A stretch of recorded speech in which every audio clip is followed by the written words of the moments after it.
Okay, so like, is it just me, or does your brain convince you that everyone's watching you?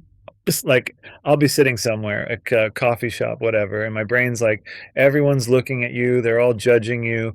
That person definitely noticed you exist. And then I need to get the waiter's attention, and suddenly I'm invisible. Pick one, brain. But here's what's weird though.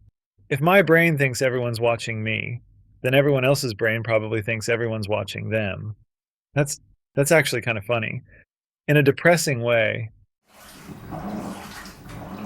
Anyway, so I started thinking about why brains do this, and it turns out it's an evolution thing, obviously, because everything that sucks about your brain is an evolution thing. Like, your ancestors lived in tribes, right? And if the tribe didn't like you, you got kicked out. And getting kicked out meant dying alone in the wilderness surrounded by things with teeth. So your brain evolved to be really concerned with what the group thinks of you, because social rejection wasn't just embarrassing, it was literally fatal. Thanks, evolution. Here's the thing though, that was useful when the group was like 30 people you saw every day. Your brain knew those people. It could actually calculate social dynamics. But now you're walking past 200 strangers at the mall and your brain's still running that same algorithm like must monitor what everyone thinks, even though you're never going to see these people again.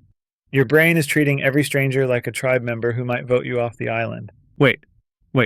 Your brain isn't just overreacting, it's doing bad math. Like, think about the actual probability here. What are the chances that person you walk past is thinking about you right now? Basically zero. They're thinking about their own stuff, their email, their dinner, whether they looked weird when they walked past you. But what does your brain think the probability is? Like 90% minimum. Your brain's like, they're definitely still thinking about how you said you too when they said enjoy your meal. They're going to tell their friends. It's going to be a whole thing. So your brain overestimates how much people notice you, overestimates how much they care, overestimates how long they'll remember. It's the same mechanism as those people who think every plane they're on is going to crash, even though flying is, statistically super safe. Your amygdala, which is basically your brain's panic button, doesn't care about statistics. It just knows social rejection equals death and runs with that. Even though nobody's died from an awkward conversation. Probably. I haven't checked recently. Anyway, now you're monitoring yourself, which makes you more self-conscious, which makes you more anxious, which makes you monitor yourself more. It's like your brain is playing a game where the only way to lose is to try to win. And that's just brain logic. So your brain's already bad at calculating social threat probability, right? But here's where it gets really weird. Your brain can't tell the difference between imagining something and experiencing something. Like, you imagine walking into a party and everyone judging you, and your amygdala fires the same way as if that actually happened. So you're not even anxious about real judgment. You're anxious about imaginary judgment, which means most of your social anxiety is about things that literally aren't happening. You're giving yourself anxiety about scenarios you made up. Think about it though. If your brain treats imagination like reality, then what even is reality? Like, you're not experiencing what's actually happening, you're experiencing what your brain thinks is happening, which is basically just your brain's anxious fan fiction about like other people's thoughts. Anyway, here's what's messed up. Now you're trying to hide the anxiety, which takes effort, which makes you more self-conscious, which makes the anxiety worse. And then, because apparently one feedback loop isn't enough, you start doing these safety behaviors. Like you avoid eye contact, you check your phone, you position yourself near exits. All these little things to feel less anxious. But here's the thing.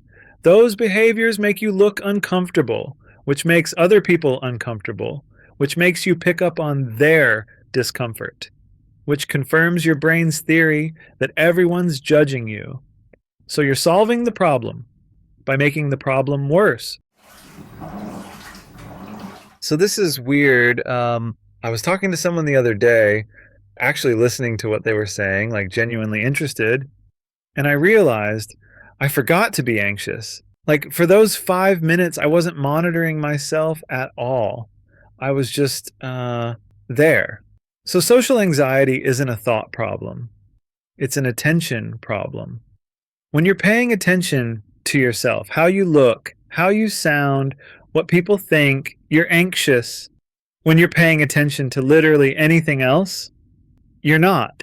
Because apparently, you can't be self conscious and other conscious at the same time. Huh.